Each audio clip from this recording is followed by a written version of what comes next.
Bulletin లో breaking news. కాలుష్య నగరాల జాబితాలోకి బెజవాడ కూడా చేరుతోంది. విజయవాడ, అమరావతిలో 149గా గాలి నాణ్యత నమోదైంది. పెరుగుతున్న గాలి, నీరు, వాయు కాలుష్యంతో ప్రజలు ఇబ్బంది పడుతున్నారు. వ్యక్తిగత వాహనాలు, ట్రక్కులు, బస్సులు, కార్లు, టూ వీలర్ల సంఖ్య అధికం కావడంతో గాలి కాలుష్యం పెరుగుతోంది.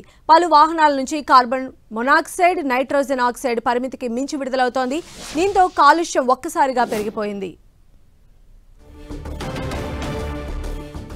కాలుష్య నగరాల జాబితాలో విజయవాడ కూడా యాడ్ చేయడం జరిగింది. మరిన్ని అప్డేట్స్ కూడా తెలుసుకుందాం. మా ప్రతినిధి జయరాజ్ మనకు అందుబాటులో ఉన్నారు. జయరాజ్, ఇప్పుడు ఢిల్లీలో ఉన్నటువంటి సిచ్యువేషన్స్ చూస్తూనే ఉన్నాము. ఇటు హైదరాబాద్ కానీ, విజయవాడ కానీ, వైజాగ్ కానీ ఇక్కడ కూడా ప్రమాద గంటికలు మోగేటువంటి సూచనలు కనిపిస్తున్నాయి. సో గవర్నమెంట్స్ ఈ ఇష్యూని ఎలా చూసే అవకాశం ఉందనుకోవాలి?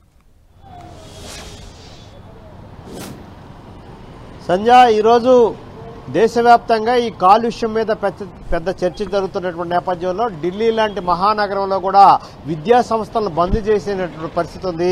అదేవిధంగా ఆంధ్రప్రదేశ్ విషయానికి వస్తే విశాఖపట్నంలో కూడా నిన్న జరిగినటువంటి అసెంబ్లీ సమావేశాల్లో పవన్ కళ్యాణ్ ఉప ముఖ్యమంత్రి కూడా విశాఖపట్నంలో ఉన్నటువంటి కాలుష్యాన్ని కూడా నివారించడానికి ప్రత్యేక కార్యాచరణ రూపొందిస్తామని ప్రకటించినటువంటి నేపథ్యంలో విజయవాడ నగరపాలక సంస్థలో కూడా ఇదే రకమైనటువంటి పరిస్థితులు ఉన్నాయి. గత కొంతకాలంగా చాలా మంది ఈ రకమైనటువంటి పొల్యూషన్ బారిన పడి అనారోగ్య పరిస్థితులు ఎక్కువ అవుతున్నటువంటి నేపథ్యం ఉంది. ఇక్కడ ఉన్నటువంటి దాదాపు 15 లక్షల మందికి చేరినటువంటి నగర జనాభాకి తగిన విధంగా ఇక్కడ ఏ విధమైనటువంటి కాలుష్య నియంత్రణ చర్యలు చేపట్టినటువంటి దాఖలాలు అయితే ఇప్పటి వరకు లేవు.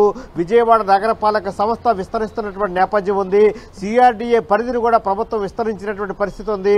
ఈ నేపథ్యంలో ఇటు వాయు కాలుష్యం, జల కాలుష్యం, నీటి కాలుష్యం కూడా పెరుగుతున్నటువంటి పరిస్థితుల్లో ప్రభుత్వం ప్రత్యేకంగా విజయవాడ నగరపాలక సంస్థలో పెళ్లిబుకుతున్నటువంటి ఈ కాలుష్య నియంత్రణ చర్యలు చేపట్టాల్సినటువంటి అవసరం ఉంది.